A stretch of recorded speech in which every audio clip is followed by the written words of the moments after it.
মার্কিন ইসরায়েল যৌথ হামলায় ইরানের ইসলামিক রেভলিউশনারি গার্ড কর্পসের মুখপাত্র আলী মোহাম্মদ নাইনি নিহত হয়েছেন। এ তথ্য নিশ্চিত করেছে ইরানি সংবাদ মাধ্যম সেপাহ নিউজ। মুখপাত্র নিহতের পরও যুদ্ধ চালিয়ে যাওয়ার ঘোষণা দিয়েছে আইআরজিসি।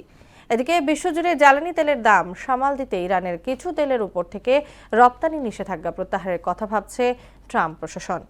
প্রিয়াঙ্কা নিতুর প্রতিবেদন। যুক্তরাষ্ট্র ও ইসরায়েলের যৌথ হামলায় ইরানের ইসলামিক রেভলিউশনারি গার্ড কর্পসের মুখপাত্র আলী মোহাম্মদ নাইনি নিহত হয়েছেন। ইরানের রাষ্ট্রীয় সংবাদ মাধ্যম ও আইআরজিসি পরিচালিত সংবাদ মাধ্যম সেপাহ নিউজ খবরের সত্যতা নিশ্চিত করেছে। শুক্রবার ভোররাতে আমেরিকা ইহুদিবাদী গোষ্ঠীর হামলায় নাইনি শহীদ হয়েছেন। মুখপাত্র নিহতের পরও দমে না যাওয়ার ঘোষণা দিয়েছে আইআরজিসি। তারা জানান, শত্রু নির্মূল না হওয়া পর্যন্ত যুদ্ধ চলবে। ইরানের বিরুদ্ধে চলমান সংঘাতে নিজেদের সামরিক উপস্থিতি আরও বাড়ানোর প্রস্তুতি নিচ্ছে যুক্তরাষ্ট্র। মার্কিন সংবাদ মাধ্যম নিউজ ম্যাক্সের প্রতিবেদনে বলা হয়, অতিরিক্ত কয়েকটি যুদ্ধজাহাজের পাশাপাশি প্রায় ৪,০০০ মেরিন ও নৌসেনা পাঠানোর পরিকল্পনা নেওয়া হয়েছে।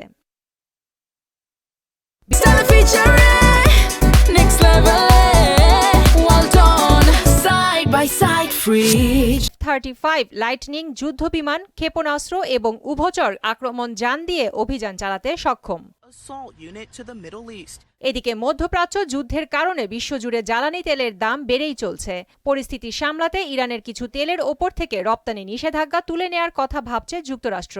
বৃহস্পতিবার এক সাক্ষাৎকারে এ কথা বলেন মার্কিন জ্বালানি মন্ত্রী স্কট বেসেন্ট। ইরানের প্রধান গ্যাস ফিল্ড সাউথ পার্স লক্ষ্য করে ইসরায়েল আর হামলা চালাবে না বলে জানিয়েছেন দেশটির প্রধানমন্ত্রী বেঞ্জামিন নেতানিয়াহু। ট্রাম্পের অনুরোধে এমন সিদ্ধান্ত নেয়ার কথা জানান তিনি। অন্যদিকে ইরান যুদ্ধে অর্থায়নের জন্য মার্কিন কংগ্রেসের কাছে $20,000 কোটি চেয়েছে যুক্তরাষ্ট্রের প্রতিরক্ষা দপ্তর। এই অঙ্ক আরও বাড়তে পারে বলে ইঙ্গিত দিয়েছেন প্রতিরক্ষা মন্ত্রী পিট হেগসেথ। প্রিয়াঙ্কা নিতু, মোহনা সংবাদ।